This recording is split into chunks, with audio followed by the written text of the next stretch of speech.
What is going on, everybody? As you can see, I'm in the grassy fields of Canada.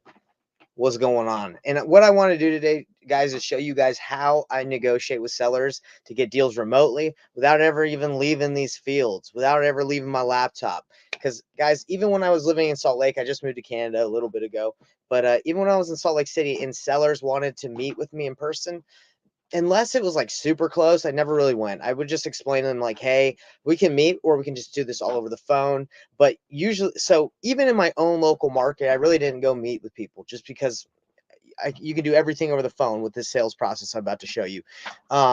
So what I'm calling this, or what I call this, is the painless flipping process, because I think it's painless and I add a little bit of zest, a little bit of juice into the process that I think everybody here that's watching will benefit from. So I have a little you would say mind map, something that I think will help you, that if any of you want it, just DM me on Facebook and I'll give it to you. But this is the process of how I make my offers, how I decide on how to negotiate with sellers virtually. Okay, again, we're all over the phone, we're all over the computer. I meet with people on Zoom. If they really want to meet in person, and I'm in the local market, I'll say, yeah, we can, but it's up to you, whatever's best. If I'm not there, I just say, hey, I don't live there. I invest all over the United States. I'm not able to meet with you, but we can do a Zoom call. Okay, if they really want to meet. And usually if you check them with the Zoom call, they're like, nah, it's all good, let's just take care of it. So today, again, I'm going to show you how I negotiate with sellers to get the best deals remotely without ever leaving these fields. And again, I'm not outside. I might be tricking you guys. This is just a green screen, and it's a terrible one. It doesn't look very good, but let me show you guys the process and let's make some calls, because I want to show you guys how I do it. And you guys can determine if, hey, Nate, you talk the talk, but you can't walk the walk. You're terrible on the phone. Hey, I'm here to improve. I'm here to get better. So let's dive right in. If you guys are watching this live, give me a like, subscribe, do whatever platform you're watching on. I appreciate whatever you're doing. I appreciate you, and I'm here to help and serve. So let's dive right into this. So guys, right here is my I would say my mind map of the painless offer option process. When I offer options to sellers, I want it to be something that they feel like I'm not forcing them to do anything. I'm not here to make them do anything they don't want to do. I'm here to offer them options that will help them accomplish the goals they want to accomplish in their life. And if I'm not helping them accomplish the goals that they want to accomplish, then I'm of no use to them, right? So the first thing I do, and you guys are about to hear it live, the first thing I like to do when I talk to people, obviously, is I don't have this written because this just is like the basics of the process, but I like to see if they're busy. Say, hey, did I catch you at a bad time, or are you available right now? I know I might have caught you out of the blue. I just like to check if they're able to sit and listen, because sometimes when you call people and you just start going right into your pitch, they might be cooking. They might be doing something with the family, so they might not be able to give you their undivided attention. So I usually hit them with, hey, I know I might have, we didn't have this call scheduled. I just want to see if you have 5-10 minutes to talk, so I can establish that, we're on the same page. And if they start, if I'm talking to them and I can kind of feel that they got their mind somewhere else, I just say, hey, like, we can do this another time. I'm not here to like force you or interrupt if you got something else going on. But I don't like to talk to people if, like, I don't feel like I got their undivided attention. And I know that can be difficult a lot of the times in the situations that we're working. But anyway, I like to ask them that. Then if they affirm, or they say, yes, I am selling, after we get into that, I just say, okay, great. Do you mind if I ask you a couple questions to help me understand the situation a little bit better and see how I can help? Because there's a couple different options we have to purchase your home. We have a couple different options to help you sell your home. Just need to understand the situation. Is it okay if I ask you some questions? So that's called setting the stage. So if they're like, yes, that's totally fine. Say, okay, by the end of this call, just so you know where this is going, my goal is that by the end of this call, we can know whether we're good to work with each other or not. That's the purpose. By the end of this call, we should know if we can work together or not, or we should just part ways as friends, or just say, hey, thanks for your time, I can't help you out. So they say, oh, okay, that's what this call is about. You're going to ask some questions. Okay, I feel a little bit more comfortable. If you just call someone and you're like, hey, what's going on? My name's Nate. What's the condition of your house? Or, you just dive right into it. They're going to be like, oh my gosh, this guy's just bulldozing me. So anyway, set the expectation, set the stage. It's a normal sales technique. And that's it. Okay, so what are the questions I like to ask? Now, guys, these don't all have to be asked, okay? Because a lot of times you can ask one question and they'll give you everything you need to know. Okay. But these are the questions I like to know, because it's not, when you're with what we're doing in wholesaling, fix and flip, and, being a real estate investors, it's not so much about the property. It is, right, because we're buying a house, but it's a lot about the situation. Why are they selling? Because if there's no situation, if there's no pain, or if there's no reason to sell to an investor, they're just going to list on the MLS and wait a couple years before they get the offer they want. They have all the time in the world. They're not motivated.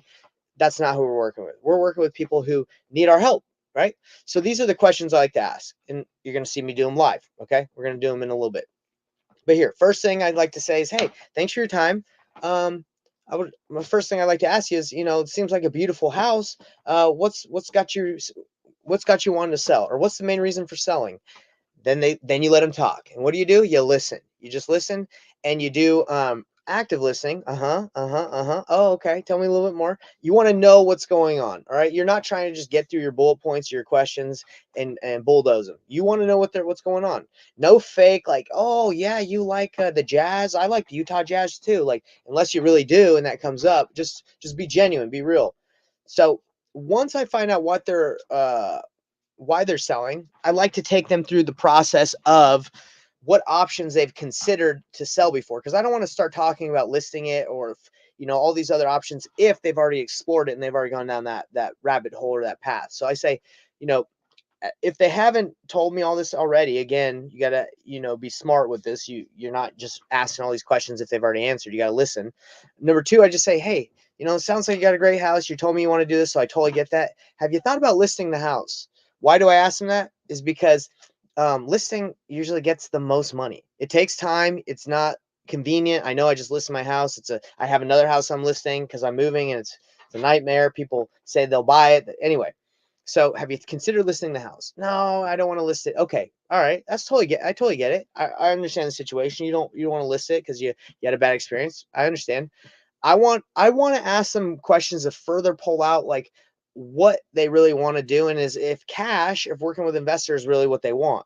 So I say, hey, look, I get you not wanting to list it, but obviously listings can get you the most money. Working with investors, obviously, there's going to be some give and take on the price, but have you thought about flipping it yourself? Is that an option for you? Can you flip it? So you can make the most money on this thing as possible? No, I don't have the money. Okay, got it. All right, so you don't want to list it, you don't want to flip it. Have you thought about renting it out? That's a good way to make money. Like if you can just rent this out. No, I have no money. I can't rent it. I don't want to deal with tenants. Okay, totally get it. So just curious, if you don't get the price you want, is there an option to stay at the home? Like, do you even have to sell? Now, again, this is a question you only ask with emotional, like being intelligent, because obviously if you ask this and they've already told you like they'd have no money to stay in the house, that's a dumb question. But you would ask that, as you go further, right? So then I get into these questions if I haven't already got the answer, as I've been saying. How much are you wanting to get for the house? A lot of people ask that in the very beginning. Sometimes I throw it in between. I don't, again, there's no such script for me anymore, but just because I just like to have a conversation and flow. All right. So if you feel like you need an exact script, that's fine. But you want to work away with that so you have genuine conversations. So I say, okay, well, what are you looking to get for the house? All right, they tell you, okay. They usually tell you what they want is Zillow. So I don't let anything like price really shake me, because everybody wants as much as they can get, and they just take 5 seconds to go on Zillow to see what they think it's worth, and then they're like, oh, okay, my house is worth that much. Um, then I say, okay, again, if they haven't already told you. So how soon do you really need to get this thing sold? Do you have a couple months? If you had a couple months, the offer we can make you obviously is going to be better, just because we don't have to come up with the money as fast, or whatever you want to say, just to let them know that timeline is important. If they need to sell really fast because they're going to be able to lose it, then I'm going to show you how you determine what's going on, and then condition. Okay, I don't really care about the condition that much. I care about this a lot more. Not saying that if the house is falling apart, yes, you want to know, and they usually tell you all this stuff. But you can hit condition and just get a little bit more information. Why do I not really care about condition? Because I'm not like a rehabber. I'm not gonna lie. I'm not lying to myself and saying, okay, I really need to know the condition up front. Like I usually let my buyers, I get it at a price that I know is going to make sense, or I have my buyers the painless way kind of tell me where they need to be, and I leverage them. But I don't really dive too much into condition. Sometimes I've gotten houses under contract and I don't think I've even asked any questions about the condition. I just know I was here to solve a problem. So depending on the answers to these questions, you can jump right into what the possible solutions might be without going in order. Okay, so if someone's like, "Hey, I got to sell my house ASAP," and you start giving them creative financing offers, that might be a good okay if you can close super quick on creative. Novation, if they're like, "Oh, I need to sell so fast, or I'm gonna lose this house," like novation wouldn't make sense. So you just have to be smart with what you offer. And what I've done here on this little offer mind map is I've give you all the different options for myself and my team. But if anybody wants this, just DM me and I'll hook you up. This tells you what you can offer depending on their problem. Okay, so depending on the problem they have, this gives you the solutions of the offers you want to give. Okay, so let me just verify that you guys can all see this. Okay, great, you can all see this. All right, so right here you have if they want speed and they have no time, you got cash or creative, right? Because creative you can close quickly. If they want the highest price possible, then you got renovate then sell program, which is novation. Let's see, owner care, well, renovate then sell program. I think that's actually you can partner with them like in renovate. I wouldn't recommend that. I guess that was on the list from a while ago. Let me actually delete that. So we're gonna go. I'll take care of it later. Owner carryback program, seller creative financing. Sometimes you can give people different names than creative financing because they might get scared by that. They might not know what that means. And then you can list it as is program. That's if they, you want to list it and you're a real estate agent. Okay. That's want the highest prices possible. House is currently listed. Obviously, you can't put it on the market if it's listed. So you got cash or creative. House needs a ton of repairs. That's cash or novation. Um, you can still do the novations. You just have to come up with the money. Minimal repairs want speed and convenience. Cash, carry back, creative, and novation. Okay. So if you're just had this conversation with a seller and you're like, man, I don't know what offers to make. Well, here are all your options. So if you listen and understood their situation, you want to offer them according to what solves their problem. Okay, so that's just that drop down tab. So what I like to do, okay, and this is not always in order, but it just kind of depends on the situation. I usually start with my cash offer. I just say, hey, I'd be able to purchase this property in this range. I don't have an exact number for you just because I don't want to offend you and I need to know a little bit more. So I don't give like a solid offer. I just kind of say, hey, this is where we usually buy properties in this area. And I preface, this is not my offer. I'm just letting you know where we usually are. Now, usually the anchor is so low that they're always like, no, no, no, no, no, no, forget that, right? Now, if they're in the money and they're like, well, if you could do that, then you have somebody that I would just say, like, there you go, there's your wholesale offer, just go for it. And if it solves their problem, you can close ASAP, then there you go. On the painless cash buyer strategy, if you guys don't know what this is, basically it's you anchor them low, you give them an offer that you are willing to close on it yourself, or is 100% a wholesale deal. If they say no, but they're kind of realistic and you don't want to like get it under contract because you're like, I don't want to tell this person that I can buy it, lock it up, set their expectations, kind of lie, yeah, pretty much lie to them that you can buy it, get them all excited, and that you're not sure. So in this situation, I just reach out to a couple of the cash buyers that I know in my market that I built relationships with, which we teach you in the Facebook group and the program I work with.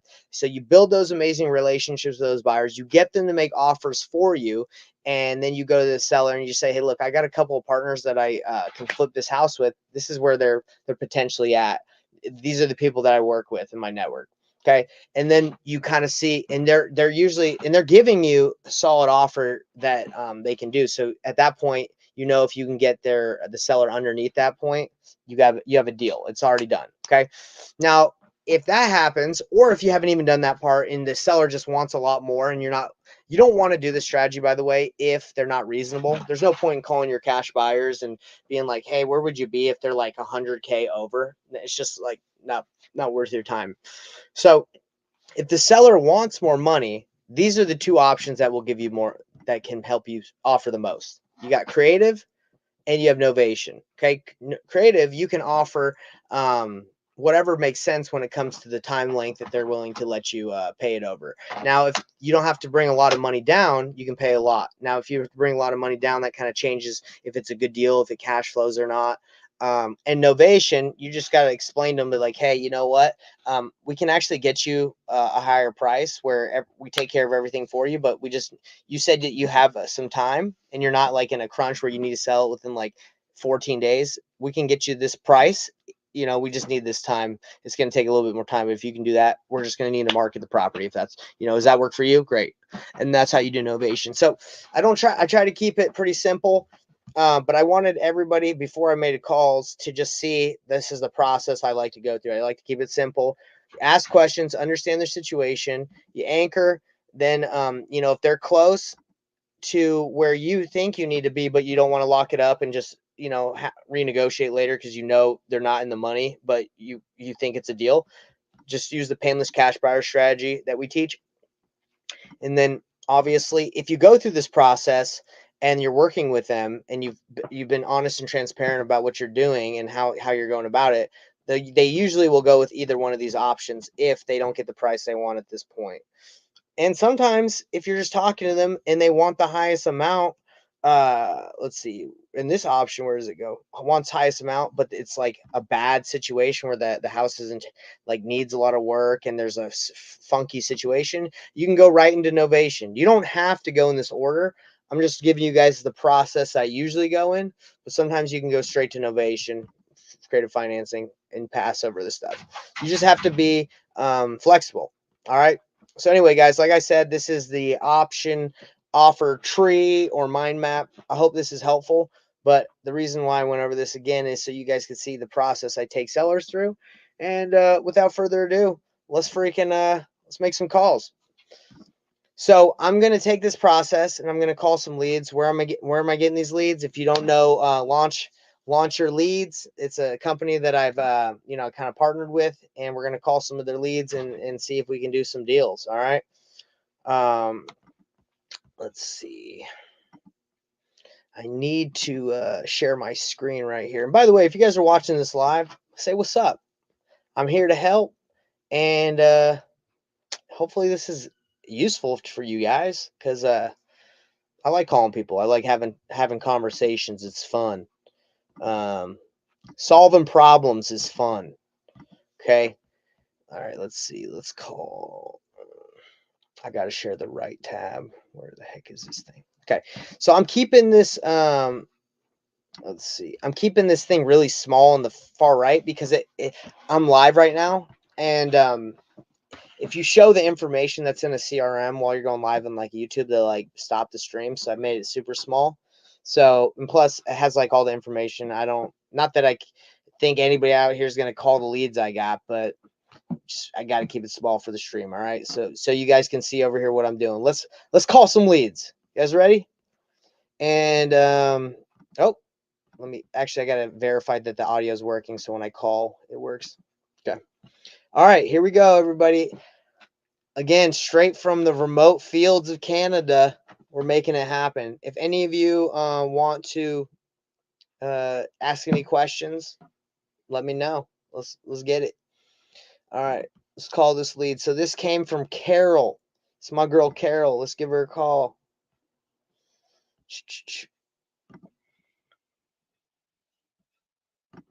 Let's see if you guys can hear this.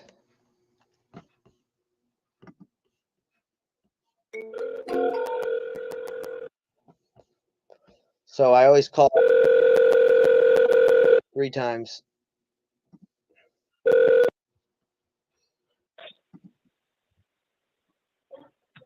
Hello? Hello? Carol, how are you?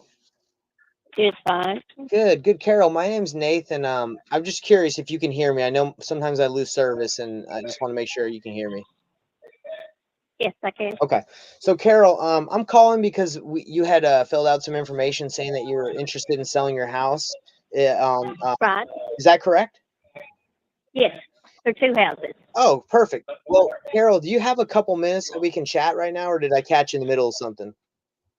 No, that's okay. Go ahead. Okay, so just about 5 or 10 minutes. I just have to ask you some questions about the house and your situation to see what we can do for you to either buy the house or help you sell it. Okay. Okay. So Carol, I guess my first question I always like to ask is, what's got you interested in selling the house? My husband passed away in May. And I Oh, just wanted to sell anyway. I'm sorry to hear that. So are you do you have a place that you're gonna move already? Yes. Okay. Yes. So tell me, you said that it's two properties. Is that correct? Right. Yes. All right. So I'm looking Two at properties, and they're both together. they're both okay. So two properties on. It's on the same property. It's on the same property. Okay. All right. I'm looking at it right now. I'm pulling up my some of my software to take a look at it. Can you tell me a little bit about the property while I'm looking it up, just so I can kind of see what I'm looking at? The one house is 3 bedrooms and 1 bath, Mhm. and the other house on Old 20 Bell High Road is 2 bedrooms and 1.5 baths. Oh wow. And they're good shape. There's nothing wrong with them. Nothing wrong at all. Have they been updated No. recently, or? The one in the Old Bell Room had a new roof put in June 2023 and a new hot water tank. Okay. And I think the central heating there is like 2 years old or something like that. All right. Sorry, I'm just having a little bit of hard time finding it online. Sorry, can you give me a second? I'm trying to search it. Okay. Well, let me ask you this. So you're selling. Is there any time, any time crunch in order to sell it, or do you have quite a bit of time before you need to move or before you need to sell it? What's your timeline? Well, I like to do it just as soon as possible. Okay. Um, I guess what options have you explored so far in order to sell the property? Well, I've tried several of these places. Yeah. You just call online, and nobody so far has bought it. So you said no one so far has what? Has bought it. What are, just kind of curious, right? Because I'm actually looking at the property. It's a little bit more of a remote place than we usually buy. What is feedback when you've been trying to sell this thing? I'm sorry, what? I can't hear you. Oh, sorry. I was saying, what's been the feedback? Because you said you've been trying to sell this now. Because it's in a rural area, but it's only like 5 minutes from Pineville and 20 minutes from Middlesboro. Yeah. So it's not really that far out. But Well, then you've got Harlan, I guess, is about 30 minutes.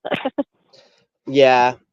Well, I can kind of give you a little bit of insight. So the situation is, like, a lot of these companies, like mine, we run ads to get people that are interested in selling their homes, and we get people when we target specific markets like the cities. We sometimes get areas that are outside, a little bit rural. So when we look at these properties and we try to look at them to flip them and sell them, they're kind of in an area that might not sell that fast for us to make sense for us to buy it for all cash. Does that make sense? Right. Yes. So there's a couple options that we have. Like, when there's a situation like a home that's a little bit funky, like they're a little bit different than what we usually buy, we usually have to get it at such a discount for it to make sense for us. So there's really not a lot of risk on our end when we buy it. So that's one of the situations. Or what we can do is, since we don't really focus on those areas, is we can market the property for you, and basically partner with someone that we find that is willing to flip that property in that house. And then what we do is we partner with that person. But in order to do that, we would obviously, it requires a little bit more time. It's not like a very quick close. So does that make sense? There's two options. It's just we buy it at a really big discount where it makes sense, where we take on the risk, or we can pay more, but we would need to market it, and it usually takes time to find someone to work with. Okay. So what is your asking price on the property at the moment, like for both of them? Be 125. 125,000 for both of them? Uh-huh. Okay. And I forgot to ask you this, but I was curious, have you considered or have you looked into listing it with a local real estate agent in the area to see? Yeah, they do all that. It just is too much. I mean, they get all of it just about, and you get nothing. Yeah, because they take all the commission and the fees, and then Yeah, yeah. yeah. I'm listing a couple of my houses right now because I just moved, and listing can be a little bit of a nightmare with all the back and forth that has to go through. So I know what you mean. Um, okay, well, according to I have to look and see what I'd be willing to offer. I got to do a little bit more research on a property like this, Mhm. and where we be. Curious though, what offers have you gotten any offers so far from cash buyers or not really? Well, I've had a couple, but not nothing else really except. So you have had a couple. Have they just come in really low where it didn't Yeah, make sense for you? yeah. It's just really low. Yeah, Yeah, kind of like what I was saying, right? They have to get it so yeah, low. What's yeah. what price is like the lowest? Understanding that that's where I mean, their buyers would be. What's the lowest that you would that you're even open to considering? 125. Okay, so That's 125. about as low as I can go. Yeah, that's as low as I can go and come out with anything. I mean, that means anything, Is that do you? I'm assuming and you I'm not going to come out with anything. do you have some more? Yeah, I'm assuming you have a mortgage on the property then. Yes, Okay. yes. All right.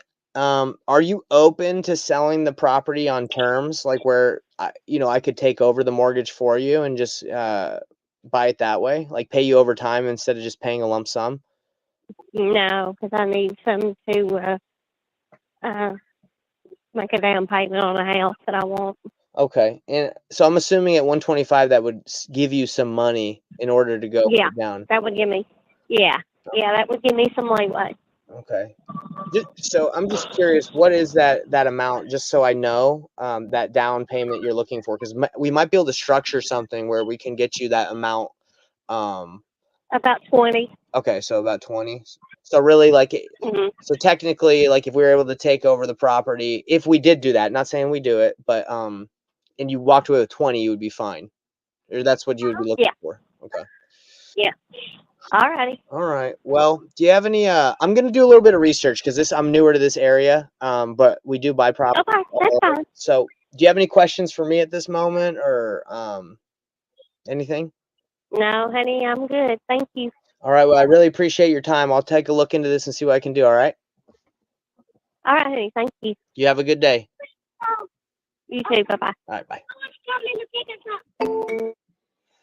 All right, guys. So what was that? That was that must have been like a 10-minute call. That was at 8 minutes and 27 seconds.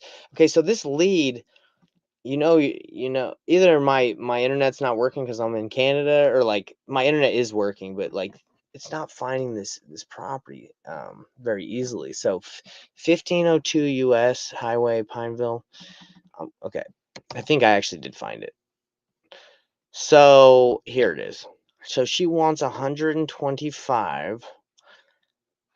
Guys, this is kind of funky. It looks like she bought it in 2023, like a year ago, and then her husband must have passed away, unfortunately. Um, yeah, that looks like what's happened. So the property's not.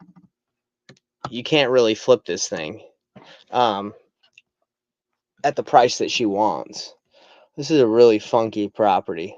Ooh, yeah, I think she's and I don't want to say in trouble, but it's just a weird situation because you have two properties on one parcel, on one piece of land, and so let's see how far it is from Kentucky, the biggest city. So you got Pineville. She said she wasn't too far from the next major city, but there ain't a lot of love in there. Wow. Okay, so what I'm gonna do, guys, is I'm gonna see just a quick look at. This is not something I would really deal with unless I put it on the market. Yeah, this is so rural. Like you could do a novation, obviously. Like she might be down for that, but it's just such. I honestly should have looked at this lead in the area before, but sometimes you really never know until you get on the phone and see what's going on. This is where the tough decisions are made. But this is what I'm going to do. I'm going to show you guys how to determine if there is a, what's it called? If there's cash buyers in the area, because this is something important you need to know if you don't know how to do this. How do you understand if where cash buyers are? All right. So let me show you this.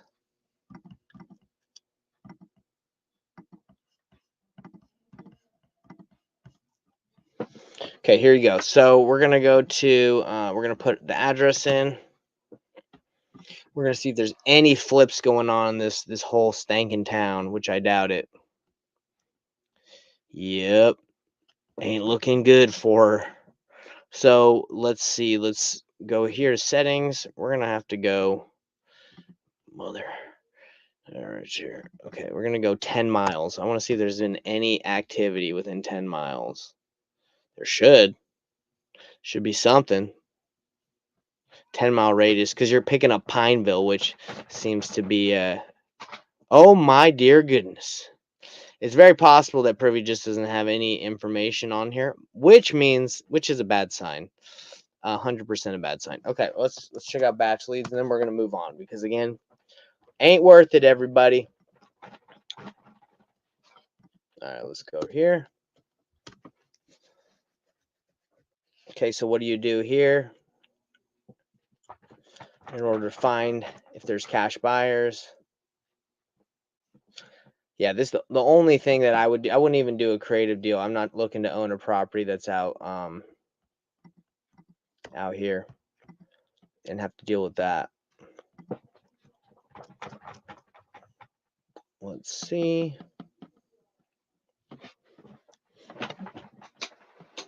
Man, the internet must be slow up in here.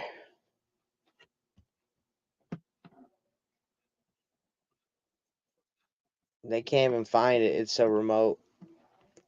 It's so remote. They're like, bro, I don't even know where you are. Okay, we're going Pineville on them. Okay, here we go. Here we go. All right, so what we're going to do is we're going to hit the boundary around this area.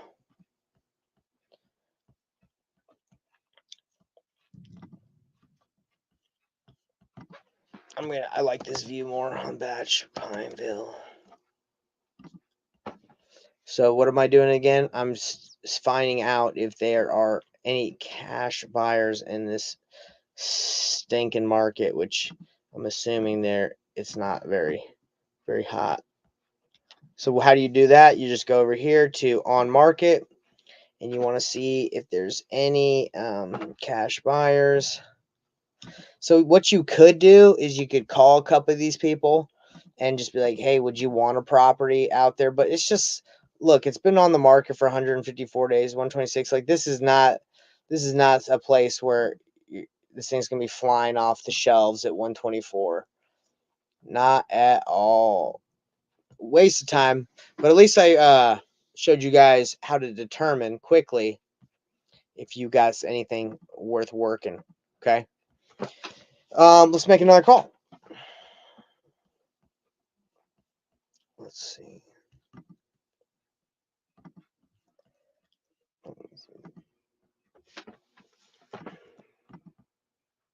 Share screen, entire screen.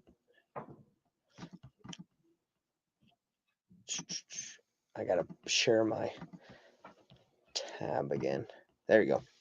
All right, let's make another call. Yes, sir. So that lead is just in a terrible area. So I'm gonna have to put that in dead, and I ain't even worth it, bruh. Needs attention, unresponsive, blah blah blah. Bad area. I gotta put that in the notes too.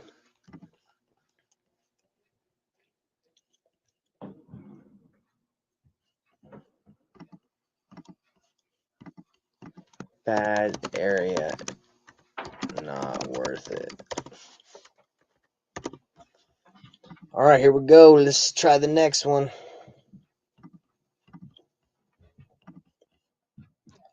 That's the thing with Facebook leads is sometimes you get them in areas that are trash.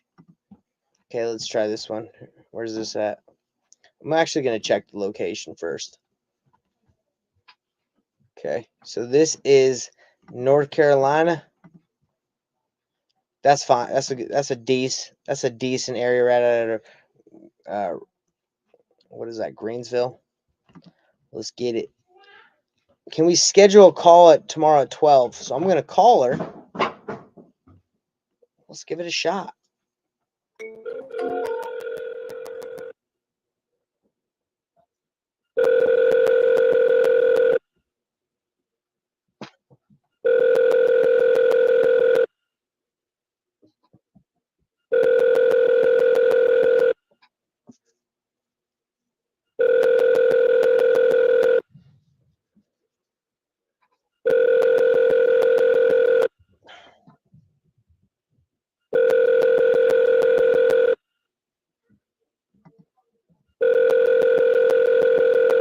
Has not been set up yet. Please try your. So what do we do? Trey calls. 3 calls. Let's go.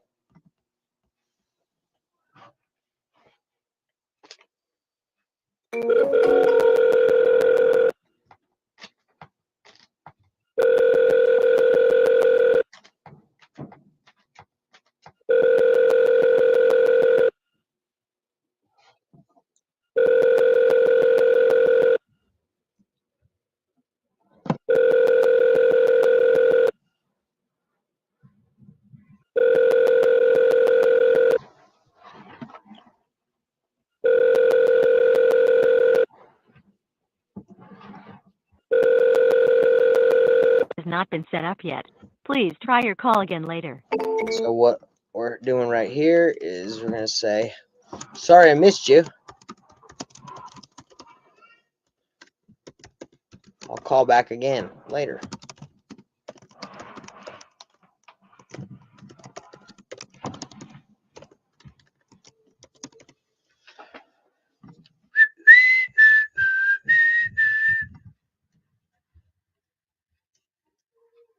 All right. All right, next. Well, this was a new lead, unresponsive. Bump it. All right. This guy's name is Juan Perez. Juan Perez. Okay, so he's got a fake email. That's unfortunate. You can see right here. Okay. This is in Sacramento. We do like Sacramento, baby. Pre-foreclosure? Okay. Well, seems like my guy needs some help. Let's give him a call. He's in pre-foreclosure. Let's help him out. Maybe I think it might be Juan. It says J-A-U is Juan. Juan. Come on, Juan. You know I'm gonna keep hitting you.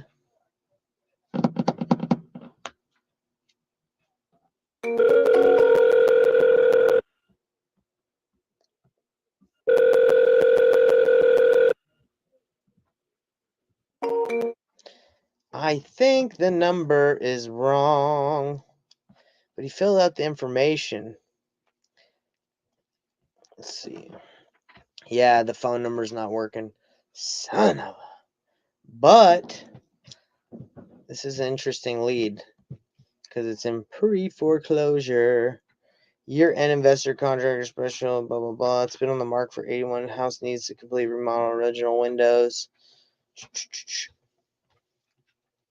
Interesting. Okay. Well, we can't get a hold of him, so forget you, Juan. Number Juan. Okay. Next.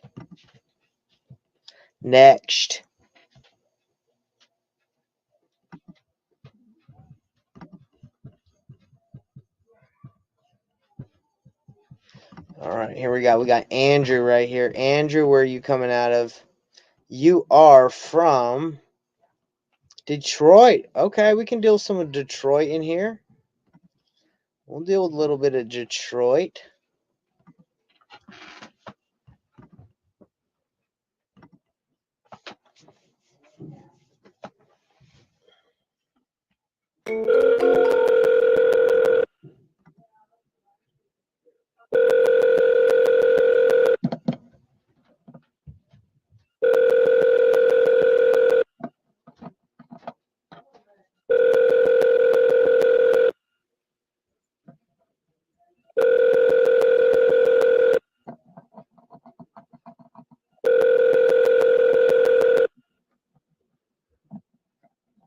Is not available.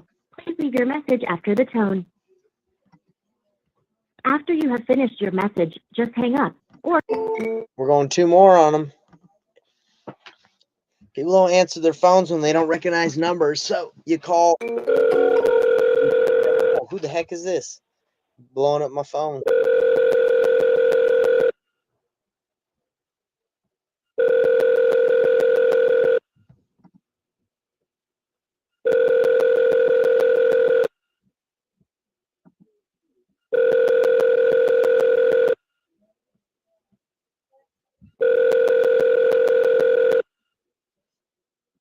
is not available. Please leave your message after the tone.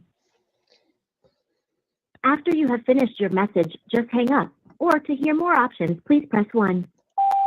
Andrew, it's Nathan calling about your property. Been trying to get a hold of you. I'm assuming you're busy, like most of us, right? So I'll just continue to try to get a hold of you. Hope you have a good weekend, and we'll chat soon about the property. Thanks. All right, guys. So then you send a little SMS. You can do an email if you want. I'm just saying, hey, calling about the house. Talk soon.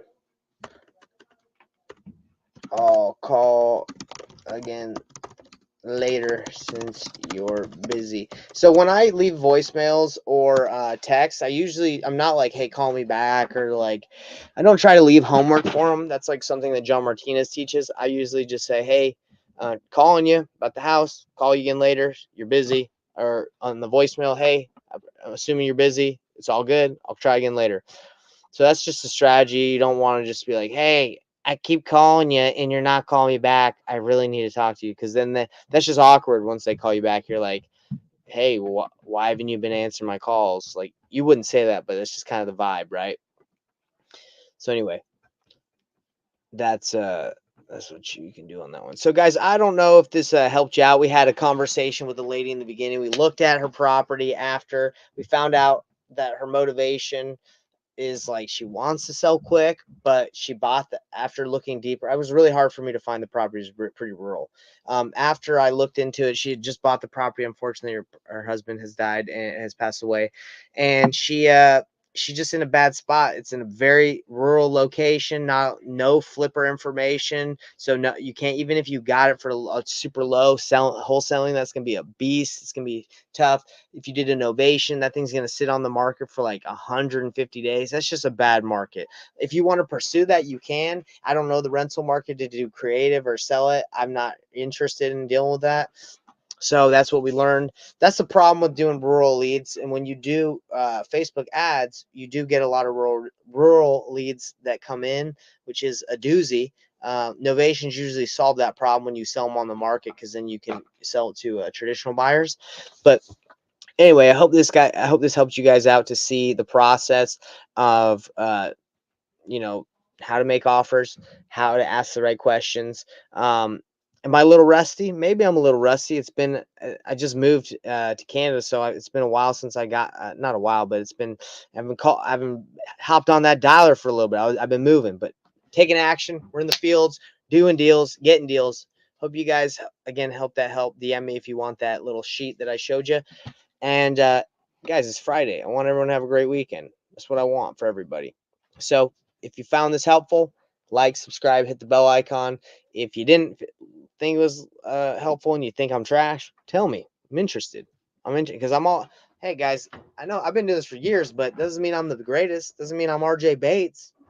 That he's got it locked in. So anyway, talk to you guys later. Peace.